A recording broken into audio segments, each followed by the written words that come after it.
So now the next topic is steps in the risk management process. ठीक है, तो क्या स्टेप्स होते हैं रिस्क मैनेजमेंट प्रोसेस में जब आप मैप करते हैं अपने ऑर्गेनाइजेशन में। तो देखिए, मैंने जैसा बताया था कि ये जो एंटरप्राइज रिस्क मैनेजमेंट है ये क्या है, कॉर्पोरेट स्ट्रैटेजी का पार्ट है।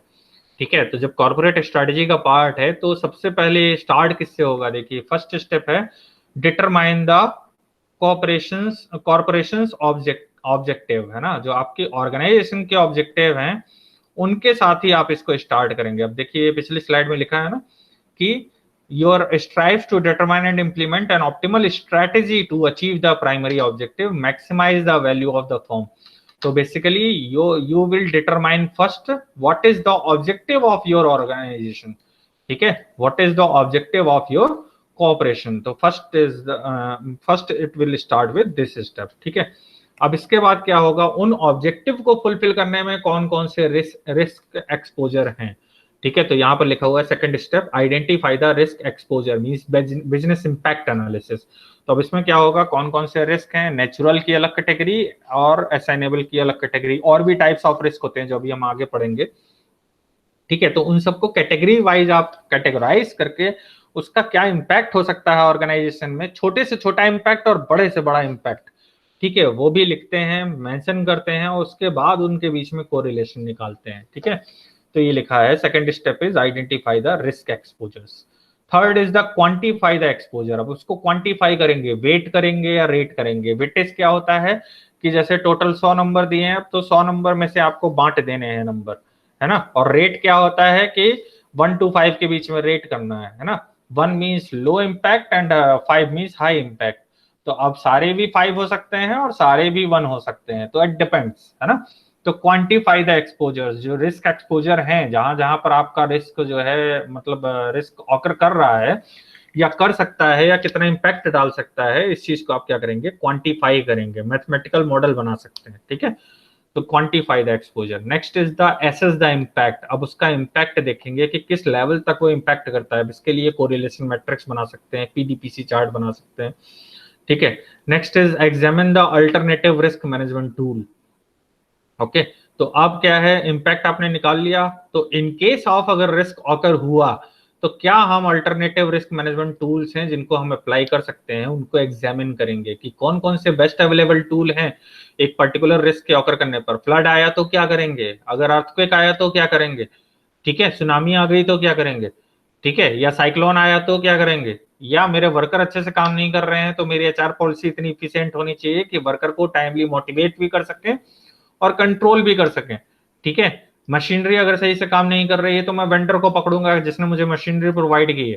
ठीक है, कि ऑप्टिमम इफिशियंसी नहीं दे पा रही है, इसको काइंडली हटाएं और मुझे दूसरी मशीनरी दें। ठीक है, और इसी तरीके से अगर रॉ मटेरियल जो है वो आपका अच्छा नहीं है तो उसके रिगार्डिंग आप जो है अपने सप्लायर्स को बोलेंगे। ठीक है, सप्लायर परफॉर्मेंस इंडेक्स मेंटेन करेंगे, मैनेज करेंगे, और उसके बाद उसके बेसिस पर आप जो है एक्शन लेंगे अगर कुछ आपका फिर भी नहीं होता है तो। ठीक है, तो examine the alternative risk management tools. तो जो अल्टरनेटिव रिस्क मैनेजमेंट टूल्स हैं उनको आप क्या करेंगे, एग्जामिन करेंगे, एसेस करेंगे, मेजर करेंगे। ठीक है, next is select the appropriate risk management approach. अब इसके बाद जो अप्रोप्रिएट, जो उस सिचुएशन पे सबसे अच्छी अप्रोच होगी जो आप अप्लाई कर सकते हैं उसको आप अप्लाई करेंगे। ठीक है, implement and monitor the programme. और उसके बाद अप्लाई करने के बाद, अप्लाई मीन्स इम्प्लीमेंटेशन करने के बाद उसका परफॉर्मेंस मेजर करेंगे कि क्या हम डिजायर्ड रिजल्ट चाह रहे थे, जो हमारा ऑब्जेक्टिव था वो फुलफिल हुआ है या नहीं हुआ है। जैसे अभी मैंने बताया ना कि पहले मान लीजिए मुझे इंडिया में किसी ऐसी यूनिट लगानी है जो 1000 यूनिट ऑफ सर्टेन प्रोडक्ट दे सके।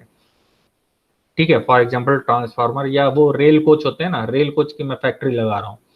ठीक है, तो रेल कोच की फैक्ट्री जनरली विशाखापट्टनम तरफ है, तो मान लीजिए कि मैंने विशाखापट्टनम में रेल कोच बनाया और उसके बाद मैं जो है पूरे इंडिया में भेज रहा हूँ और साल भर में मैं 1000 कोच बना लेता हूँ। ठीक है, तो विशाखापट्टनम में मैं एक यूनिट स्टेब्लिश करके अच्छा खासा लार्जर एरिया ले करके और वहां पर 1000 कोच बना करके पूरे इंडिया में डिलीवर कर सकता हूँ, या इंडिया में 10 जगह मैंने आइडेंटिफाई कर ली और उन 10 जगहों पर छोटी छोटी कैपेसिटी के प्लांट लगा करके और 100 यूनिट पर प्लांट में रेल कोच बना करके और वो डिलीवर कर रहा हूँ। तो उसमें क्या ज्यादा बेटर रहेगा, मान लीजिए कि विशाखापट्टनम आप देखिए कोस्टल एरिया है, सुनामी आई और मेरा प्लांट ही बह गया, तो एक बार में सीधा सीधा वो 1000 यूनिट जो मैं बना रहा था, वो जो मैंने पैसा लगाया था, इंफ्रास्ट्रक्चर लगाया था, सेटअप कॉस्ट लगाया था, वो सब खत्म, जीरो। ठीक है। और वहीं अगर मैं 100 यूनिट के 10 प्लांट लगाता हूँ ऑल ओवर इंडिया, तो एक तो ट्रांसपोर्टेशन कॉस्ट भी कम हो गई, लोकल को एम्प्लॉयमेंट भी मिला। और इसके साथ साथ आप देखिए तो जो मुझे कह सकते हैं कि इन केस अगर मेरा कोई भी विशाखापट्टनम का प्लांट है, अब वो 1000 की जगह सिर्फ 100 ही यूनिट बनाता है, तो वो अगर कोलैप्स कर गया तो सबकी अगर मैं 10-10 यूनिट भी बढ़ा दूंगा, ठीक है, तो 90 यूनिट्स, तो मुझे सिर्फ 10 यूनिट का ही लॉस हुआ बस।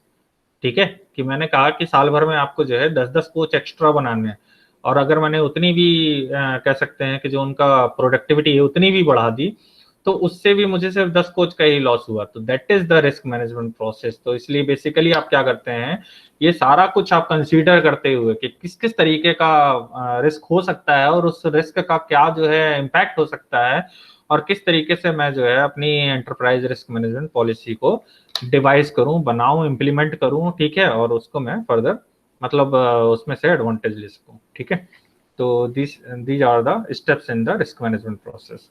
ठीक है, you have any doubt you may ask.